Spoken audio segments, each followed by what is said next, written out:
Doctor చదివాడని అపురూపంగా పెంచుకున్న కూతుర్ని ఇచ్చి పెళ్లి చేశారు. వివాహం సమయంలో దాదాపు 25 లక్షల కట్నం కూడా ఇచ్చారు. కూతురి సంసార జీవితం సాఫీగానే సాగుతుందనుకున్నారు. కానీ మగ సంతానం కలగలేదని అతడు పెట్టే ఇబ్బందులను కనిపెట్టలేకపోయారు. ఇంతలోనే కారు ప్రమాదంలో కూతురు, 2 మనవరాలు చనిపోవడంపై ఆమె కుటుంబ సభ్యులు అనుమానం వ్యక్తం చేస్తున్నారు. ఈ ప్రమాదంలో అల్లుడు మాత్రం స్వల్ప గాయాలతో బయటపడటమేంటని ప్రశ్నిస్తున్నారు. ఖమ్మం జిల్లా రఘునాథపాలెం మండలం హర్యతాండ సమీపంలో నిన్న రాత్రి కారు ప్రమాదం జరిగింది. ఈ ప్రమాదంలో 25 ఏళ్ల కుమారి, ఆమె 2 కూతుళ్లు మరణించగా ఆమె భర్త బోడ ప్రవీణ్ స్వల్ప గాయాలతో బయటపడ్డాడు.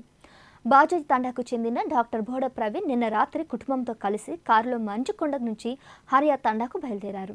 గ్రామం నుంచి బయలుదేరిన కొద్దిసేపటికే కారు ప్రమాదానికి గురైంది. అకస్మాత్తుగా అడ్డు వచ్చిన కుక్కను తప్పించబోయి కారు రహదారి పక్కకు దూసుకు వెళ్లి చెట్టును ఢీకొంది. అటుగా వెళ్తున్న వారు ఈ ప్రమాదాన్ని చూసి కారులోని వారిని బయటకు తీశారు. అప్పటికే ప్రవీణ్ కూతుళ్లు కృషిక, తనిష్క మృతి చెందారు. అపస్మారక స్థితిలో ఉన్న అతని భార్య కుమారిని 108 అంబులెన్స్ సిబ్బంది ఖమ్మం ప్రభుత్వ ఆసుపత్రికి తరలించారు. కానీ అప్పటికే కుమారు మృతి చెందినట్లు డాక్టర్లు నిర్ధారించారు. ప్రవీణ్కు మాత్రం స్వల్ప గాయాలవ్వడంతో అతన్ని బంధువులు ఆటోలో మరో ఆసుపత్రికి తరలించారు. ఈ ప్రమాదంపై మృతురాలి తండ్రి హరిసింగ్ పలు అనుమానాలను వ్యక్తం చేస్తున్నాడు. మగ సంతానం కలగట్లేదని తన కూతుర్ని ప్రవీణ్ ఇబ్బందులు పెట్టినట్లు పోలీసులకు ఇచ్చిన ఫిర్యాదులు తెలిపాడు.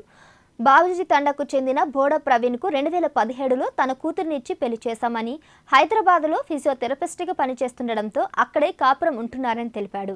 కొడుకు పుట్టలేదన్న కారణంగా కుమారితో ప్రవీణ్ తరచూ గొడవ పడుతుండేవాడని, ఈ క్రమంలోనే ప్రైవేట్ హాస్పిటల్లో పనిచేస్తున్న కేరళకు చెందిన యువతితో వివాహేతర సంబంధం పెట్టుకున్నట్లు ఫిర్యాదులో పేర్కొన్నాడు. ఇదే విషయంపై ఏడాదిగా భార్య భర్తల మధ్య వివాదం నడుస్తుందని చెప్పాడు. 10 రోజుల క్రితం కుమారి తన పిల్లలతో హైదరాబాద్ నుంచి బాబోజీ తండాకు వచ్చారని ఆమె తండ్రి హరిసింగ్ పోలీసులకు ఇచ్చిన ఫిర్యాదులో తెలిపాడు. మే 25న మ్యారేజ్ డే సందర్భంగా కేక్ తెమ్మన్న ప్రవీణ్ తేలేదన్నాడు. 2 ఆడపిల్లలు కలగడంతో కుమార్ని వదిలించుకోవాలనుకున్నాడని, చంపుతా అంటూ తరచూ వేధించేవాడని వాపోయాడు.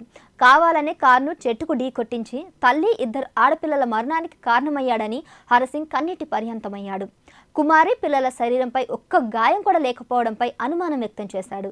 ప్రమాదం జరిగిన వారిని అంబులెన్స్లో పంపి ప్రవీణ్ను వేరే వాహనంలో తరలించారని హరిసింగ్ పోలీసులకు గుర్తు చేశారు. ప్రమాదానికి ముందు 2 రోజుల క్రితం రాత్రి 11 గంటల సమయంలో కుమారి తన తమ్ముడితో వాట్సాప్ చాటింగ్ చేసింది.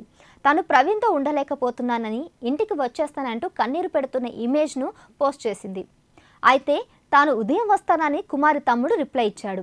ఇంటికి వస్తుందనుకున్న కుమారి 2 కూతుళ్లతో కలిసి ప్రమాదంలో చనిపోవడంతో కుటుంబ సభ్యులు కన్నీటి పర్యంతమయ్యారు.